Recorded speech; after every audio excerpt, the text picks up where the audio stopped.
Hi Vinyl community, John back again. I think I'm going to make this my last update of records that I've bought in the first part of 2017, purely because we're now heading towards the end of August.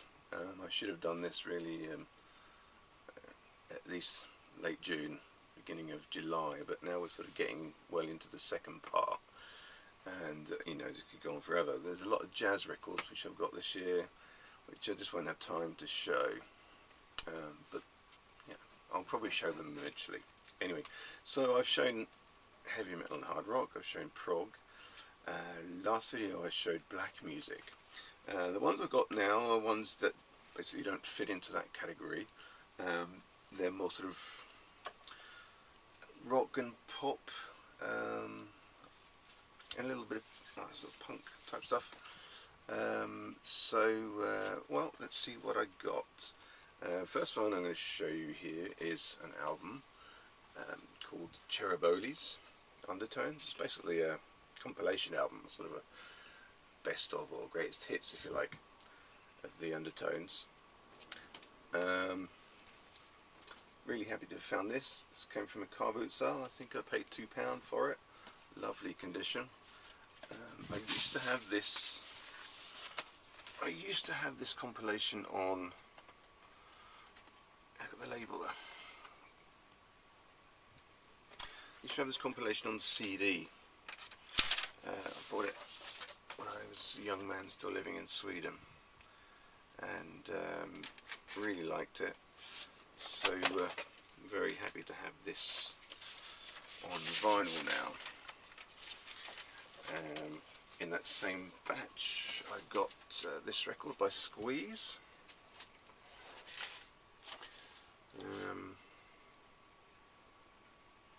Babylon and On. I guess some people out there will be quite familiar with this. I know Squeeze is quite a popular record, quite a popular band. I know that Squeeze is quite a popular band with some people here in the UK. I never really get to know them very well, so yeah, so still on the fence about Squeeze. I understand they're very good, and Jules Holland is a kind of a musical genius, so one day I'll understand them. Also in that batch, I picked up the Soft Cell singles collection.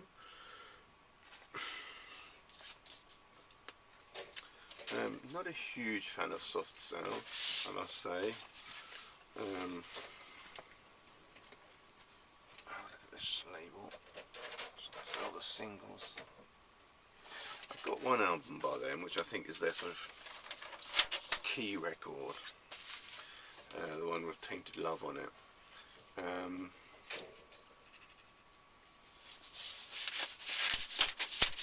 can't remember the last time I played it. Yeah, I've got the singles collection now as well, so when the day comes when I want to listen to Soft Cell, got it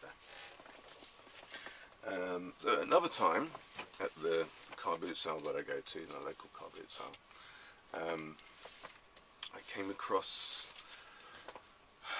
I suppose I'd describe them as somebody's parents, a mother and a father.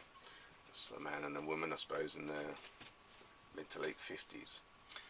And they were, you could tell they were emptying their son's bedroom, and they spoke about it as well. Their son had finally, I don't know, moved out, left home or whatever, I don't know. Maybe he got married or something and moved away, I don't know. But yeah, so you could see the contents of this poor chap's bedroom at the car boot sale. Things like guitars and, I don't know, leather jackets and things like that. And of course, fortunately for me, a box of records. And I picked out a few, and they were, when I found this couple selling this stuff, they had stuff, and I had to say, oh, do you have any records? Because I didn't see any records. There were CDs and DVDs and things. And the man said, oh, I think we got some. And he found this kind of cardboard box shoved at the back with basically rubbish piled on top. I guess his view of, well, his view of these, no one's going to want to buy these records anyway, so I'll just put them here with the rubbish. So I got them very cheaply, the ones I picked up. I picked up a few, but these ones I'm going to show you. First of all, out of that collection was John Martin, Solid Air. Very happy to have this. I think they charged me something like 50p each, you know. John Martin, so he's on Ireland, isn't he? Yeah. There you go. So I love this album, and it's got a song on it called May You Never, on side 2, which I understand is a sort of a song about Nick Drake, because John Martin was very good friends with Nick Drake, and it's just one of those perfect songs. It seems almost so perfect, like you can't believe that it wasn't written before it was written, if that makes any sense. It kind of forms like a complete circle. Another one that I picked up from this guy's parents selling his stuff was this. Now this is Woodstock, 3 Days of Peace and Music. It's a 2-record set, and that confused me when I picked this up. It turns out, and I didn't know this, that it's the second part of the Woodstock album. I've got the first one, and I've had it for a while, I think, and I don't know why, but I didn't know this one existed. So it's like the sequel, if you like, the same event, but just with other tracks. So this is an amazing thing to pick up. 3-record set. You know, lovely condition. Look at that. Look at that. Beautiful. Shine. I mean, yeah, it was filthy dirty when I got it. At the bottom of this cardboard box with rubbish on top. But it's cleaned up beautifully. I feel sorry for the poor guy that used to own these. You know, his parents just emptying out his bedroom and selling all this stuff. But well, at least they've contacted somebody that's going to appreciate it. You know. And then third of all, of that batch that I'm going to show is this album. This is as thick as a brick. I think I've got a copy of this already, but not so well preserved as this. And like anything, you know, the more moving parts you've got on anything, the more likely something's going to go wrong with it. Now this is the sort of the famous album by Jethro Tull, because it's basically one song in 2 parts, and each part takes one side. And the cover is like this newspaper. I've got to be really careful when I open this up, because yeah, if you're not familiar with this, it's interesting, because like the whole album cover contains this newspaper. I haven't really read it, so I don't know what it says. I think it's just a load of bubble, really. It's all sort of part of the concept of the record. Lovely condition, well preserved. There are a few sort of rips, tears, and sort of worn parts, but otherwise, record's in pretty good condition. Yeah. Something chrysalis. 50p, you know. I did really well, I think, on that particular day. There was a few others that I got that I think I may have already shown before, I don't know, but these were the standout picks from that particular day at the car boot sale. The car boot sale's on every Sunday, so it's on tomorrow. And sometimes I come away with something good, sometimes I don't come away with anything, you know. I come away with nothing, but more often than not I come away with something. Now, these next three that I'm going to show again are a collection of records that I got in a larger bunch. Cut long story short, I went to stay with a friend in West Wales around about Easter time, and this friend has a sheep farm, so I spent some time there, and it was lovely, had a lovely time there. And on the way back we stopped off at a small town called Lampeter.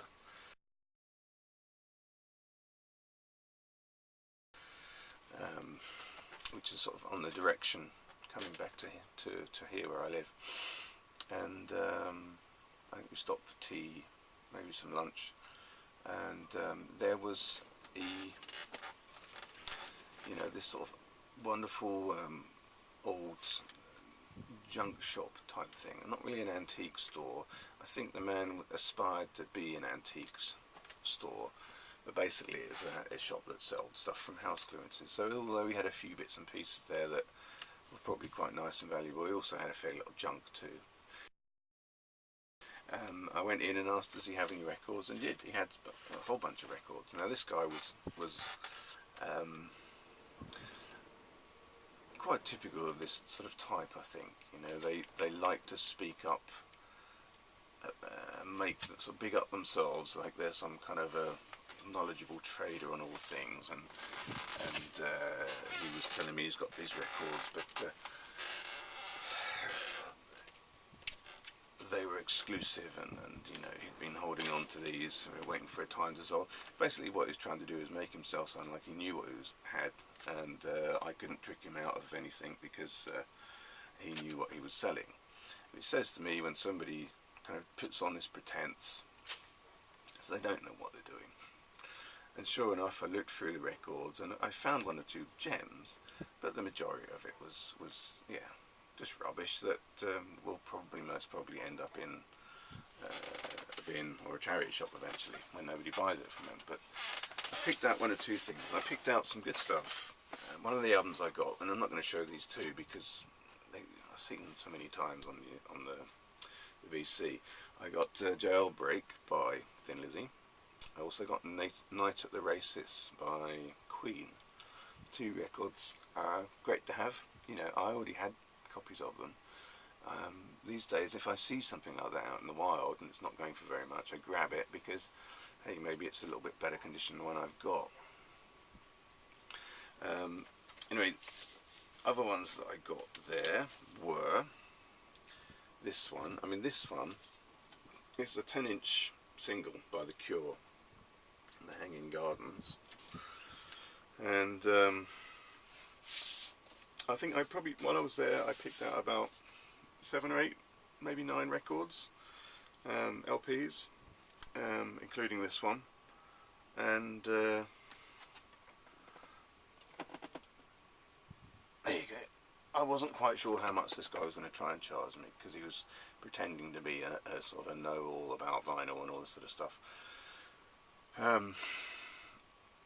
I found this bunch that I thought, well, I'll see how much he wants for these ones, and I was waiting for him to say something like 50 or 60 quid or something to try and milk it, and he didn't. He just said, I'm denied a bit. He said, I'll tell you what, I'll make a deal. We'll say £20, shall we? And he said, shall we? Like this kind of, would that be okay kind of thing? And I just quickly put up my hand, shook his hand, yes, deal, it's 20 quid. So, and I didn't have the cash, so I had to go to the cash point and get cash to buy them before he changed his mind. So I shook his hand, so I had that deal. But so this 10-inch single by The Cure is worth the price I paid for the whole bunch of records easily. So I'm quite happy about that. I don't have many Cure singles. If this is the only one I have, I'm quite happy that it's a little bit of a special 10-inch EP. Okay, also in that shop, in the batch that I paid £20 for, was this. This is the Frankie Miller Band. The Frankie Miller Band was called The Rock.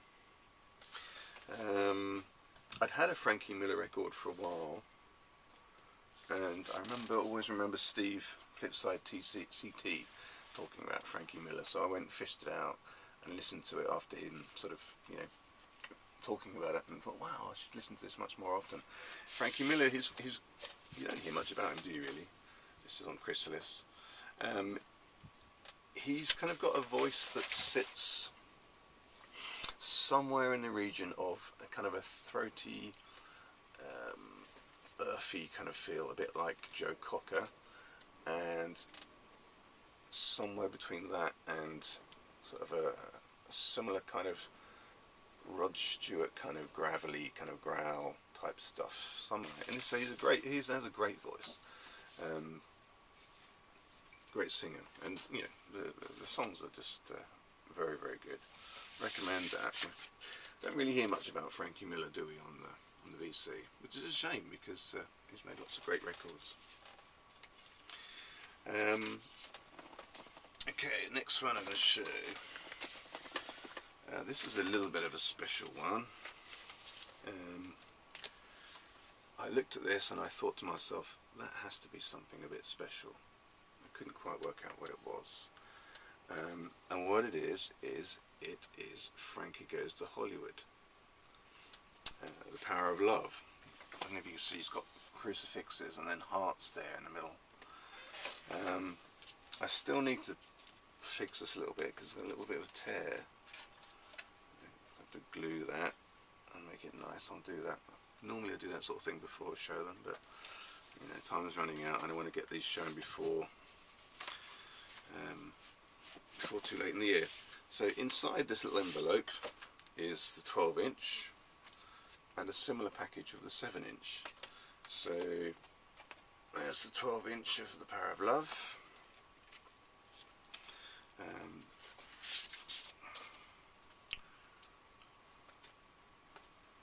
So the label there.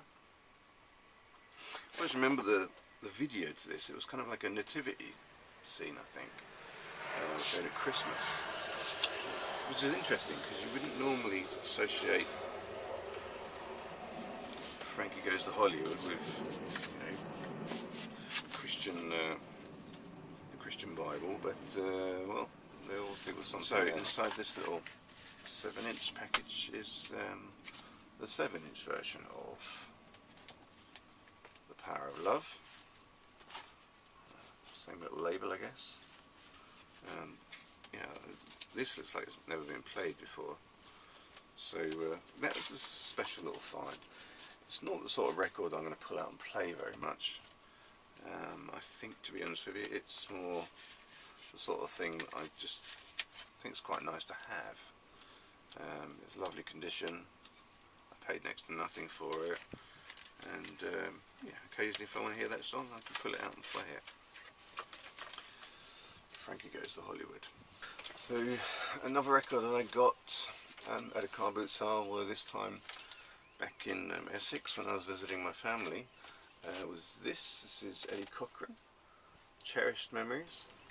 It says, one of the greatest rock and roll stars sings Weekend, Nervous Breakdown, Skinny Jim, Never, and 10 others. It's a great record. I don't know much about Eddie Cochran, but I get the feeling that he wasn't really an albums person. It was back in the, you know, the rock and roll days, wasn't it? So whether this constitutes the majority of his recordings or not, I know he died very young, didn't make many recordings, but the ones that he did make were great. Yeah, again, it's a car boot sale. Look at that, lovely condition, very clean.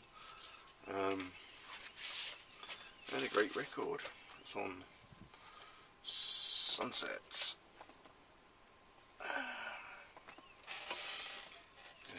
Huge, great big car boot sale. It was over a field. I mean, there must have been 200 or 400 people selling their stuff from their car boots. Another acquisition this year. Now these last two I'm going to show you are ones that I bought new. So this is the Black Crowes, Shake Your Money Maker. I didn't have this on record. I had it on cassette. I bought it on cassette when it came out, and I didn't quite know what to make of it. You know, when it came out, I was still relatively young. I could hear that there was an attempt, these guys sort of sounding a bit like a retro band, or retro style, say. But I didn't know much about the retro music either, so you know, the only thing I knew was, you know, the Rolling Stones. And I suppose you can hear the Stones in here somewhere, but you can hear an awful lot else. I've since come to think that they owe a lot of gratitude to Humble Pie, Steve Marriott and Humble Pie. If you listen to some of the early Humble Pie, you know, it could almost be the Black Crowes. The reason why I bought this record, because at the time when I bought it, there was a thread. I can't remember who put it up, but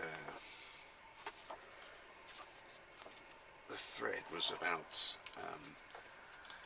cases where the second album was better than the first. And although this is a great record, the next album by the Black Crowes, is it the Southern Music Company Companions, something like that. I'll write that here. I found that much better. It felt like they'd sort of almost become this sort of historic 70s band, even though this was what, the early 90s, I think, you know, when they were doing this. Yeah, so this came out in 1990, so the next one would have been 91, 92, 93, I suppose. But they sounded like a real sort of classic 70s band, but they sounded much more like that in their second album. And their second album is one that I actually play quite frequently. Haven't played this one quite so much since I got it, because, well, I had it on cassette, and I don't know, I don't have a very good cassette player. Now I've got this on record, so that's a good thing to have. I never did enter that thread, because this took such a long time to arrive. Kind of died a death already before I got the chance to make it. The last record I'm going to show, I don't think I've shown this one. I don't think I have. So this is Amy Winehouse. Technically, I suppose it could fall in jazz, couldn't it, really? But it's her album Back to Black. I bought this at this big shiny record store in Cardiff called Head Records.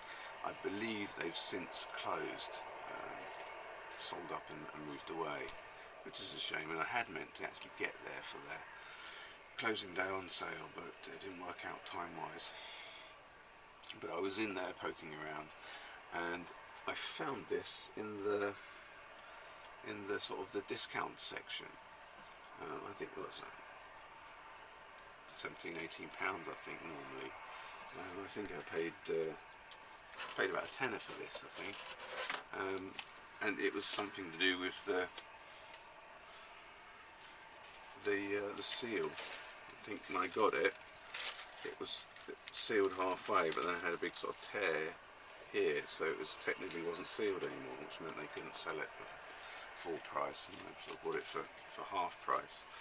And you know me, ever the guy to jump in and get a deal, I grabbed this. Amy Winehouse, quite special. She's a really heavy piece of vinyl here.